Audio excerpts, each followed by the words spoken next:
হাত না তুলেও দোয়া করা যায়, হাত তুলেও করা যায়, কিন্তু বিষ্ণু বলেন হাত তুলে চাও, কারণ ইন্নাল্লাহা হাইয়ুন কারীম, আল্লাহ বড় লাজুক এবং লজ্জাশীল। বান্দা যখন হাত তুলে ভিক্ষুকের মতো কিছু চায়, ওই হাত খালি হাতে ফিরিয়ে দিতে আল্লাহ লজ্জা লাগে, খালি হাতে ফিরিয়ে দিতে আল্লাহ লজ্জা পান।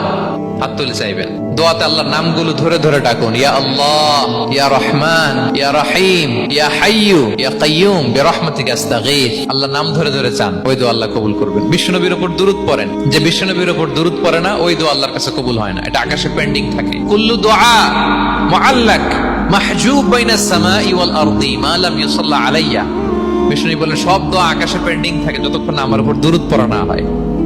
মোবাইলে দেখবেন ব্যালেন্স না থাকলে মেসেজ পাঠালে কি হয়ে থাকে, ওটা পেন্ডিং, আবার টপ আপ করলেই সেন্ট। আপনি যে বলেন হুজুর আমার দোয়া কবুল হয় না, কেন হয় না বুঝছেন এবার? হ্যাঁ, নবীর উপর দুরূদ পড়েন নাই তো। আল্লাহুম্মা সাল্লি ওয়া সাল্লিম ওয়া বারিক আলাই, শুরু করবেন বিষ্ণু নবীর উপর দুরূদ দিয়ে, মাঝেও পড়বেন, শেষেও পড়বেন, আগেও পড়বেন, পরেও পড়বেন। আপনার দোয়া কবুল করবে কে? একাগ্র চিত্তে চাইতে হবে আল্লাহ তাআলার কাছে। ইফতারির আগে দোয়া কবুল হয়, দোয়া করবেন। বৃষ্টি যখন পড়ে দোয়া কবুল হয়, দোয়া করবেন। আর দুআউ মুস্তাজাবা বাইনাল আযানি ওয়াল ইকামা, আযান ইকামতের মাঝখানে দোয়া করলে দোয়া কবুল হয়। আম্মা আব্বা দোয়া করলে দোয়া কবুল হয়। হজ থেকে যে রিসেন্ট ফিরে আসছে তার কাছে যে দোয়া চাবেন, দোয়া করলে দোয়া কবুল হয়। খাতমুল কোরআনের পরে দোয়া করলে ওই দোয়া কবুল হয়। মাজলুম দোয়া করলে ওই দোয়া আল্লাহ ফেরায় না। নিজেকে ছোট করে চাইবেন। ফাসআলুল্লাহ বিবুতুনি আকুফিকুম, বিষ্ণু বলেন তোমাদের হাতের তালুগুলো উপরের দিকে, ভিক্ষুকরা যেমন চায়, স্যার 2 দিন ধরে কিছু খাই নাই স্যার, 2টা টাকা দেন, এই যে এইভাবে যে চায় হাত পাতে, এরকম হাতের তালুগুলো উপরের দিকে করে ভিক্ষুকের মতো আল্লাহর কাছে চাও, হাত তুলে চাও। বিষ্ণু সাল্লাল্লাহু আলাইহি ওয়াসাল্লাম বলেন আদ-দুআউ মুখুল ইবাদা, দোয়া হচ্ছে ইবাদতের নির্যাস। দোয়া কি? ইবাদতের নির্যাস। এবং আল্লাহর কাছে চাইলে আল্লাহ খুশি হয়, না চাইলে আল্লাহ বেজার হয়। ইন্টারেস্টিং না ব্যাপারটা? আর দুনিয়াতে বারবার চাইলে খুশি হন আপনি? একটা বিষয় নিয়ে একজনের কাছে গেলাম, ভাই একটু বিপদে পড়ছি, একটু হেল্প করেন, করলো। এর পরের সপ্তাহে আবার গেলাম, ভাই আমার তো একটু সমস্যা, টাকা পয়সার, একটু হেল্প করেন, মুখ লজ্জায় ধরেন, আবারও করলো। এর পরের সপ্তাহে আবার গেলাম, ভাই বিপদে পড়ছি, একটু হেল্প করেন। এবার কেমন লাগবে বলেন তো? আচ্ছা গেল। এর পরের সপ্তাহে আবার, এবার কি করবে? দৌড়ানি দিবে লাঠি লয়া, ঠিক কিনা বলেন?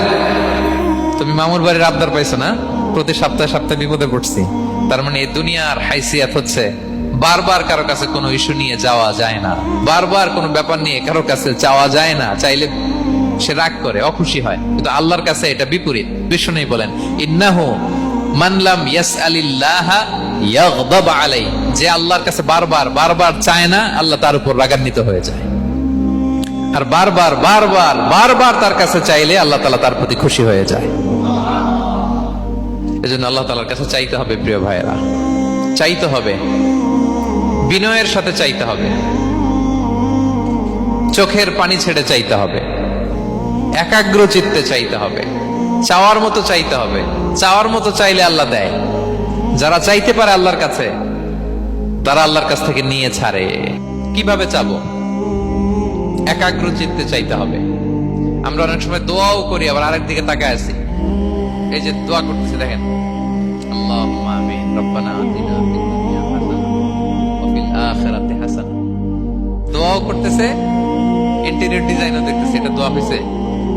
কথা বলেন না কেন? দোয়া হইছে? আবার দোয়াও করতেছে, দোকানের হিসাবও মিলাইতেছে, রব্বানা আতিনা ফিদ দুনিয়া। দোয়াও চলতেছে আর দোকানের হিসাব কিতাব যা আছে, এরকম দোয়াও আছে না নাই? এটার একটা আমি নাম দিছি, এটারে আমি বলি রোবোটিক দোয়া। মানে রোবট, আপনি একটা সিস্টেম অন করে দিবেন, ওটা করতেছে, এটার কোনো প্রাণ নাই, ওটার মধ্যে কোনো অনুভূতি নাই, কোনো রিয়েলাইজেশন নাই। এই অনুভূতিহীন দোয়া আল্লাহ কবুল করেন না, আল্লাহ কবুল করেন না। আপনার দোয়ায় প্রাণ থাকতে হবে, এখানে আপনার ধ্যান থাকতে হবে, মন থাকতে হবে, আপনার আকুতি থাকতে হবে, চাওয়ার মতো আল্লাহর কাছে চাইতে হবে। কিভাবে চাবেন? বিনয়ের সাথে চাবেন, আর ইয়াকিন রাখবেন আমার দোয়া আল্লাহ কবুল করবেই। উদুল্লাহ ওয়া আনতুম মুকিনুনা বিল ইজাবা, এমন ভাবে আল্লাহর কাছে চাও যে তুমি নিশ্চিত আমার দোয়া আল্লাহ কবুল করবেনই। আপনি নিশ্চিত হলে আপনার দোয়া কবুল হয়ে যাবে।